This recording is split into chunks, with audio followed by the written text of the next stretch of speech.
हिमाचल का प्रशासनिक इतिहास। Administrative history of Himachal from 1948। नमस्कार दोस्तों, मेरा नाम है रमित और आप देख रहे हैं लर्निंग हेल्प।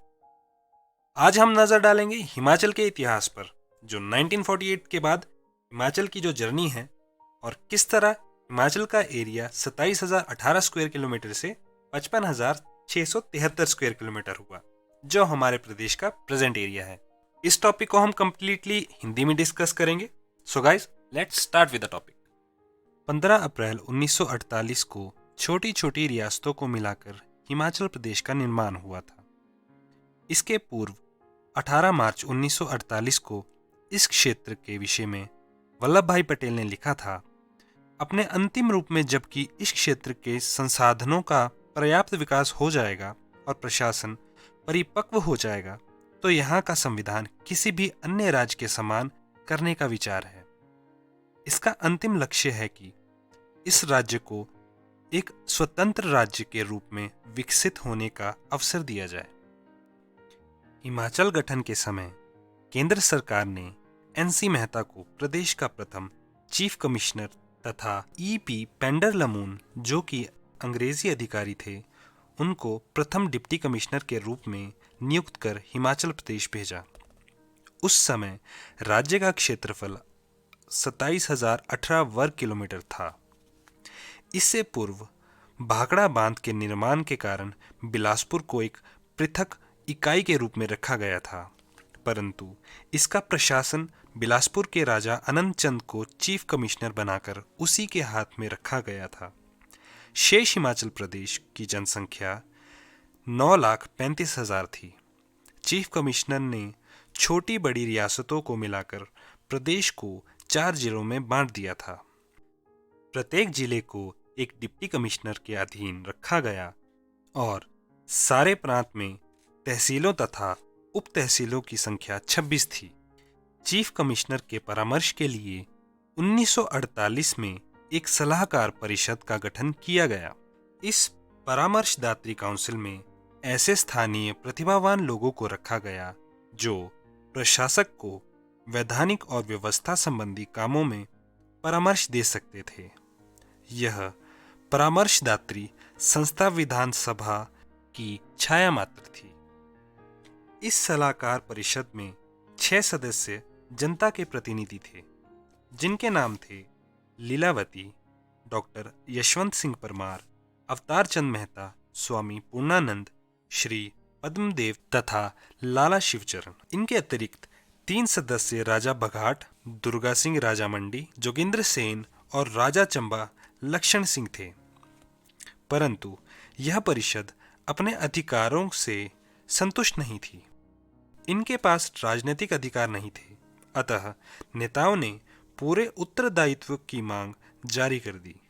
इस संघर्ष में कांग्रेस के प्रमुख नेता डॉक्टर यशवंत सिंह परमार शीर्षस्थ नेता के रूप में सामने आए। 1951 में चीफ कमिश्नर की सलाहकार परिषद के कांग्रेसी सदस्यों ने त्यागपत्र दे दिया। केंद्र सरकार ने 1951 में देश की सभी चीफ कमिश्नर प्रांतों को भाग राज्य में बदल दिया। इससे राज्य के वैधानिक अधिकार केंद्र सरकार को मिल गए। केंद्र सरकार ने हिमाचल प्रदेश को भी पार्ट सी स्टेट का दर्जा देकर इसके लिए एक विधानमंडल की व्यवस्था कर दी गई। चीफ कमिश्नर के स्थान पर लेफ्टिनेंट गवर्नर के अधीन उत्तरदायी सरकार की स्थापना का निर्णय लिया गया। 1 मार्च 1952 को मेजर जनरल हिम्मत सिंह ने पहले लेफ्टिनेंट गवर्नर के पद को संभाला। नए संविधान के अंतर्गत नवंबर 1951 में भारत के प्रथम आम चुनाव के साथ ही हिमाचल में भी 36 सदस्यीय विधानसभा के लिए चुनाव हुए।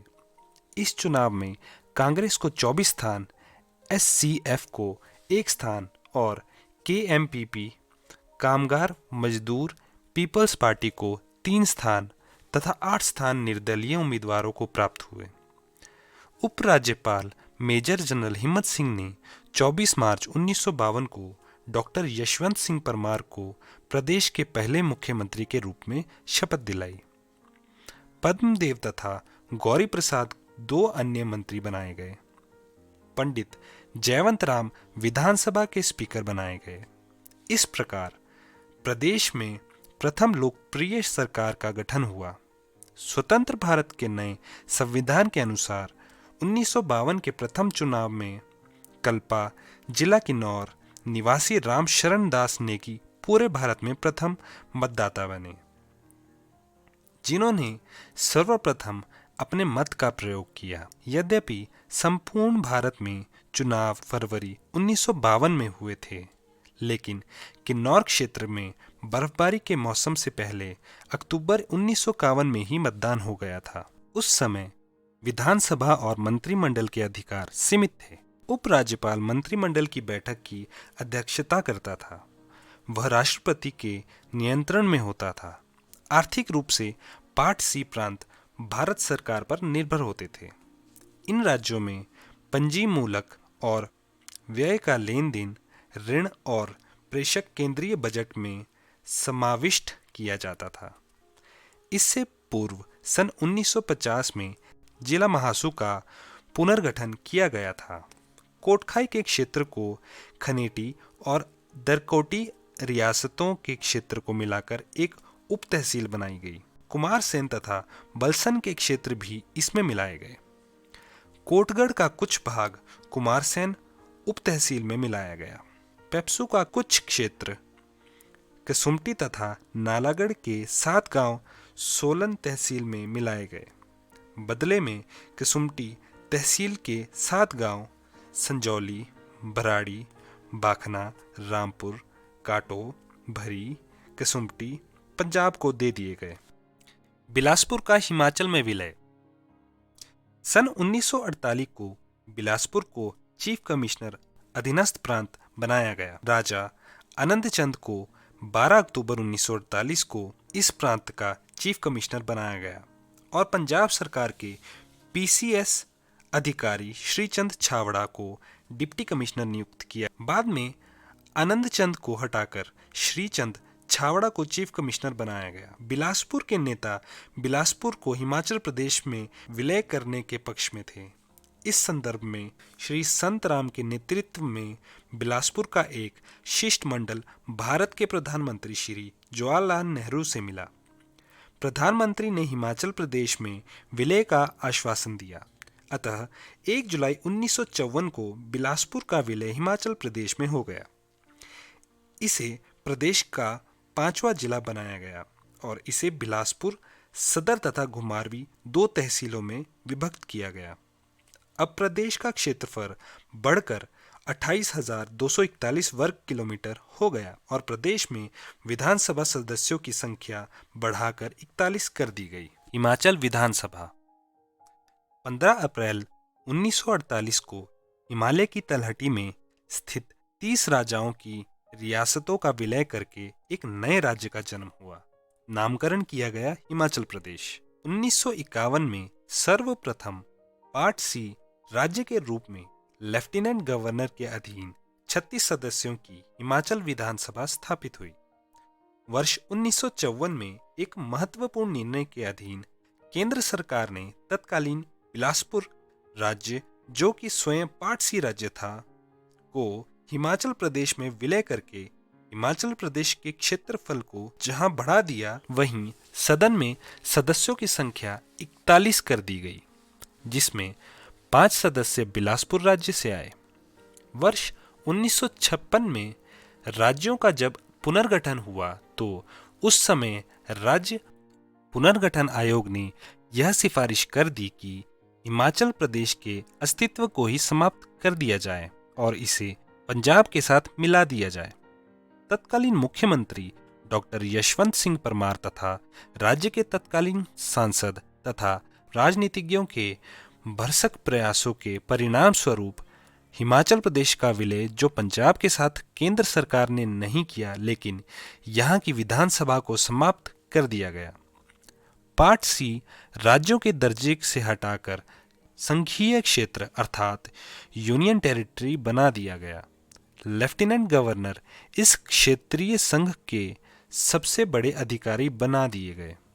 लोगों की आकांक्षाओं का पुनः मान करके क्षेत्रीय परिषद टेरिटोरियल काउंसिल का गठन वर्ष 1957 में केंद्र सरकार ने किया, जिसमें 41 सदस्य जो जनता द्वारा चुने हुए रखे गए तथा 2 सदस्यों को मनोनीत करने का लेफ्टिनेंट गवर्नर को अधिकार दिया गया।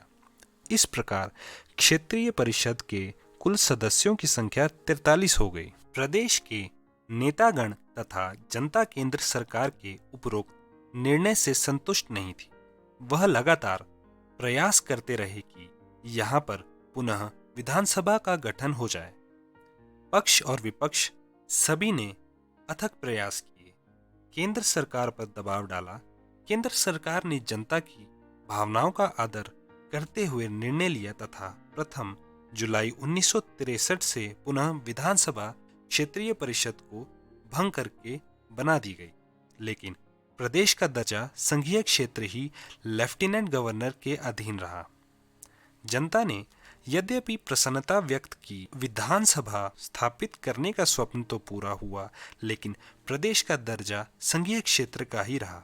पंजाबी सूबा बनाने का जो आंदोलन पंजाब में चल रहा था, उसके परिणाम स्वरूप केंद्र सरकार ने प्रथम नवंबर 1966 को हिमाचल प्रदेश का क्षेत्रफल जिला शिमला, कांगड़ा, कुल्लू, लाहौल स्पीति तथा तहसील नालागढ़ और जिला गुरदासपुर तथा होशियारपुर के कुछ क्षेत्रों का हिमाचल में विलय करके काफी बड़ा कर दिया।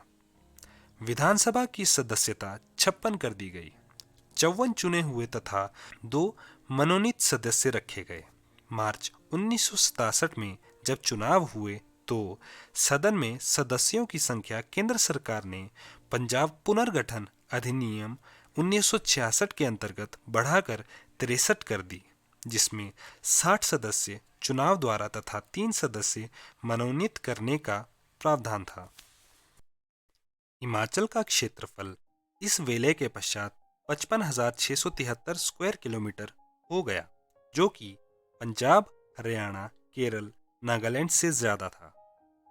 प्रदेश की आबादी तकरीबन 35,1971 में हो गई, जो कि मणिपुर, मेघालय, नागालैंड, सिक्किम, अरुणाचल प्रदेश व गोवा आदि राज्यों से ज्यादा थी।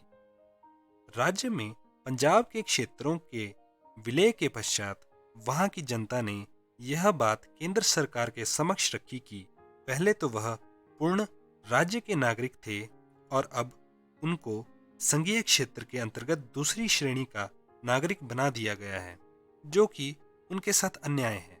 अतः जनता के प्रतिनिधियों ने हिमाचल प्रदेश विधानसभा में प्रस्ताव पास करके केंद्र सरकार से मांग की कि उन्हें अन्य राज्यों की भांति पूर्ण राज्य का दर्जा दिया जाए, ताकि हिमाचल प्रदेश में विधानसभा के सदस्यों को संविधान के अंतर्गत वही अधिकार और दर्जा मिले जो भारतवर्ष के अन्य राज्यों को प्राप्त है।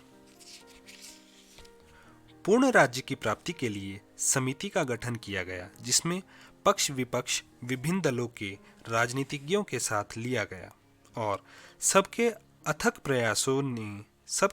प्रयासों ने केंद्र सरकार को इस बात के लिए मनवा लिया कि हिमाचल प्रदेश पूर्ण राज्य का दर्जा प्राप्त करने का अधिकार रखता है। 25 जनवरी 1971 को प्रदेशवासियों का पूर्ण राज्य का स्वप्न पूरा हुआ। हिमाचल प्रदेश विधानसभा के माननीय सदस्य को वही दर्जा संविधान के अंतर्गत प्राप्त हो गया जो अन्य राज्यों को प्राप्त था। हिमाचल प्रदेश में यद्यपि सर्वप्रथम विधानसभा जनवरी 1952 में गठित हुई थी, लेकिन उसके उपरांत 1956 में राज्य पुनर्गठन आयोग ने विधानसभा को समाप्त कर दिया। इस विधानसभा की वैधता सुप्रीम कोर्ट द्वारा किसी कानून के संबंध में जो कि इस विधानसभा द्वारा पारित किया गया था, खत्म कर दी गई। वर्ष 1958 में राष्ट्रपति ने अध्यादेश जारी करके उस विधानसभा द्वारा पारित कानूनों की वैधता को तो बरकरार कर दिया तथा बाद में विधेयक के द्वारा इसकी पुष्टि भी कर दी।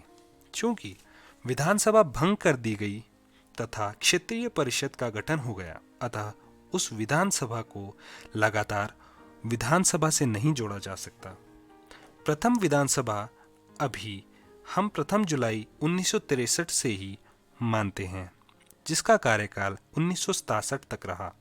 दूसरी विधानसभा प्रथम मार्च 1967 से 17 मार्च 1972 तक, तृतीय विधानसभा 18 मार्च 1972 से 30 अप्रैल 1977 तक, चतुर्थ विधानसभा 22 जून 1977 से 19 अप्रैल 1982 तक, पांचवी विधानसभा 24 अप्रैल 1982 से 23 अप्रैल 1985, छठी विधानसभा 8 मार्च 1985 से 1990 तक रही। आठवीं विधानसभा 3 दिसंबर 1993 को गठित हुई।